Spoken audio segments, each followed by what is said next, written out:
সোনালি চলে এসেছি আপনাদের সামনে নতুন একটি রেসিপি নিয়ে। আজকে আমি দশমী স্পেশাল দেশি চিকেনের লাল ঝোল বানিয়ে দেখাবো। এর জন্য প্রথমে আমি মাংসটা ম্যারিনেট করে নেব। নুন, হলুদ গুঁড়ো, লাল লঙ্কার গুঁড়ো, এটা ঝাল লঙ্কা। এখানে আমি পেস্ট করে নিয়েছি দুটো শুকনো লঙ্কা, পেঁয়াজ, আদা, রসুন ওতে দিয়ে দেব, অল্প দেব। জিরে গুঁড়ো সামান্য, সামান্য ধনে গুঁড়ো, সামান্য গরম মশলার গুঁড়ো, অল্প সর্ষের তেল। ম্যারিনেট করে আধা ঘন্টা থেকে 1 ঘন্টা মতো রেখে দেব। আপনারা এর বেশিও রাখতে পারেন। যদি 1 ঘন্টার বেশি রাখেন তাহলে ফ্রিজের মধ্যে ঢাকা দিয়ে রেখে দেবেন। তাহলে ফিরে আসছি কিছুক্ষণ পর। এবারে আলুগুলো ভেজে নেব। এর জন্য উনুনে কড়া বসিয়ে দিয়েছি, দিয়ে কড়াটা খুব ভালোভাবে গরম করে নেব। কড়াটা খুব ভালোভাবে গরম হয়ে গেছে। এবারে ওতে সরষের তেল দিয়ে দেবো।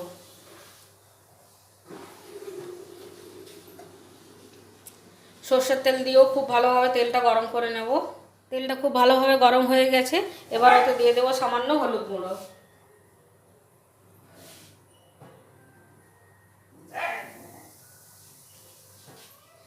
এবারে ওতে দিয়ে দেব কেটে রাখা আলু। খুব ভালোভাবে আলুগুলো ধুয়ে নিয়েছি, এরকম বড় বড় ডুমো ডুমো করে কেটে নিয়েছি। এবারে এই আলুগুলি ওতে দিয়ে দেব।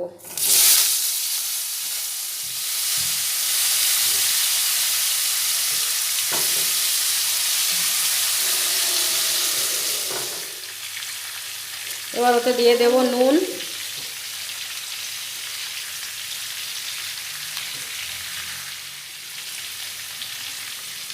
হলুদ গুঁড়ো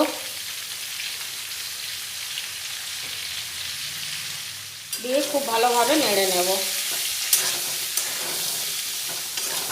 তাহলে ফিরে আসছি আলুগুলো ভাজা হয়ে যাওয়ার পর।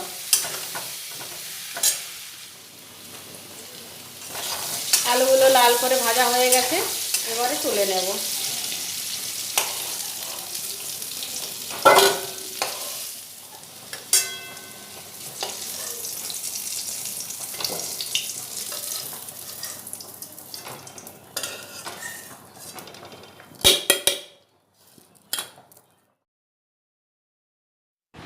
ভেজে নেওয়া আলুর তেলে আরও কিছুটা তেল দিয়ে ওই তেলটাও খুব ভালোভাবে গরম করে নিয়েছি। ওই গরম তেলে দিয়ে দেবো সামান্য চিনি, এতে রঙটা খুব ভালো আসবে।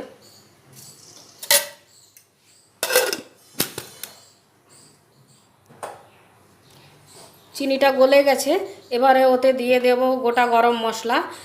গোটা গরম মশলার মধ্যে আছে একটা শুকনো লঙ্কা, কয়েক টুকরো দারচিনি, ছোটো এলাচ, গোটা জিরা আর লবঙ্গ। এবার ওতে দিয়ে দেব।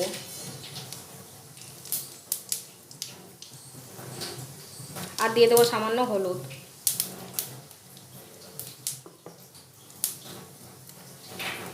ফোড়নটা একটু নেড়ে নেব।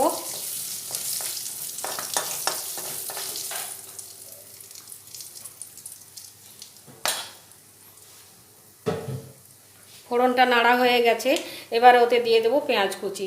এইভাবে মিহি করে কুচিয়ে নিয়েছি। এবার ওতে দিয়ে দেব।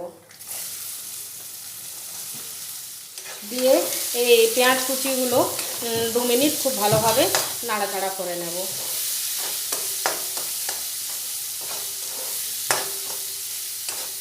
দু মিনিট নাড়াচাড়া করা হয়ে গেছে পেঁয়াজগুলো। এবারে ওতে সামান্য নুন দিয়ে দেব, যার ফলে পেঁয়াজগুলো খুব তাড়াতাড়ি গলে যাবে। দিয়ে আরও কিছুক্ষণ পেঁয়াজগুলো ভেজে নেব। তাহলে ফিরে আসছি কিছুক্ষণ পর। পেঁয়াজটা ভাজা হয়ে গেছে। এবার ওতে মশলা দিয়ে দেব। এই যে এখানে আমি দুটো শুকনো লঙ্কা, টমেটো, পেঁয়াজ, আদা, রসুন পেস্ট করে অর্ধেকটারও কম মাংসর মধ্যে দিয়ে ভালো করে মাখিয়ে ম্যারিনেট করে নিয়েছিলাম। আর বাকিটা এই পেঁয়াজের সাথে দিয়ে দেব।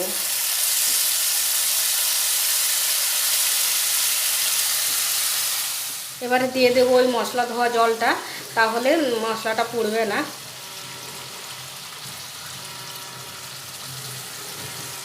এবার ওতে দিয়ে দেবো কাশ্মীরি লঙ্কা পাউডার,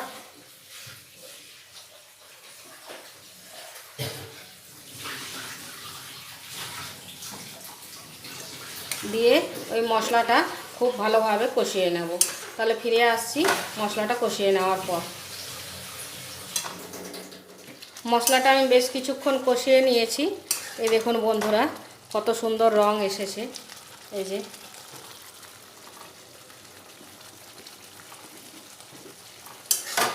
এবারে ওতে ম্যারিনেট করে রাখা মাংসটা দিয়ে দেব। ম্যারিনেট করে রাখা মাংসটা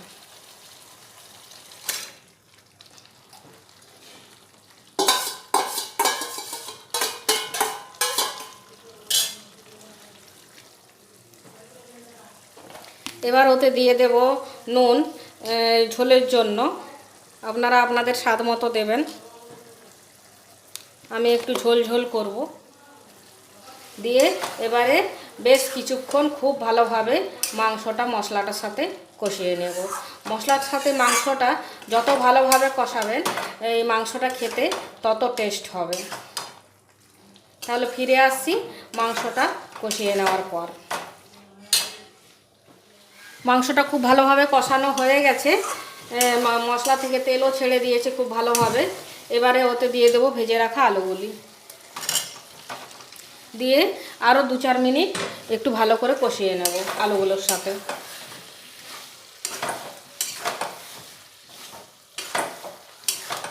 আলুর সাথেও মাংসটা খুব ভালোভাবে কষানো হয়ে গেছে।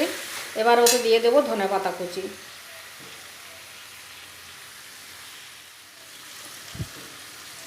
দিয়ে নাড়াচাড়া করে মিশিয়ে নেব। তারপর জল দিয়ে দেব।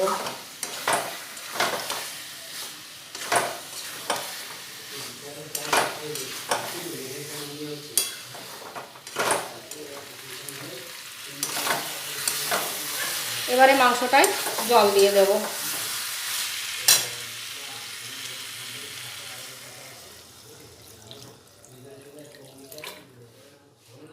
দিয়ে একটু ভালো করে নাড়াচাড়া করে মিশিয়ে নেব।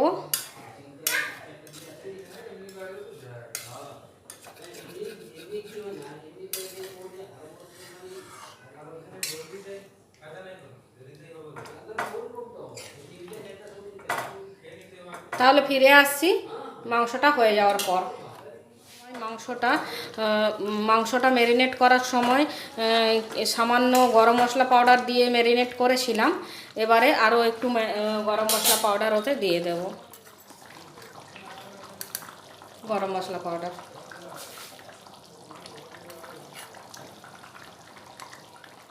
দিয়ে ভালোভাবে নাড়াচাড়া করে মিশিয়ে আর একটু 2 মিনিট ফুটিয়ে নেব মাংসটা।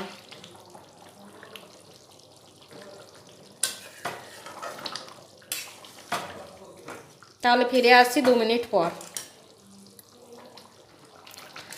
গরম মশলা দিয়ে 2 মিনিট মাংসটা ফুটিয়ে নিয়েছি। এবারে নামিয়ে নেব। তাহলে বন্ধুরা এইভাবে দেশি মুরগির লাল ঝোল যদি ভালো লাগে তাহলে একবার অবশ্যই বাড়িতে বানিয়ে দেখবেন, খেতে খুব ভালো লাগবে। আর দশমীতে যদি বানান তাহলে তো দুপুরের খাওয়া দাওয়া একবারে জমে যাবে। তাহলে মাংসটা নামিয়ে নেব।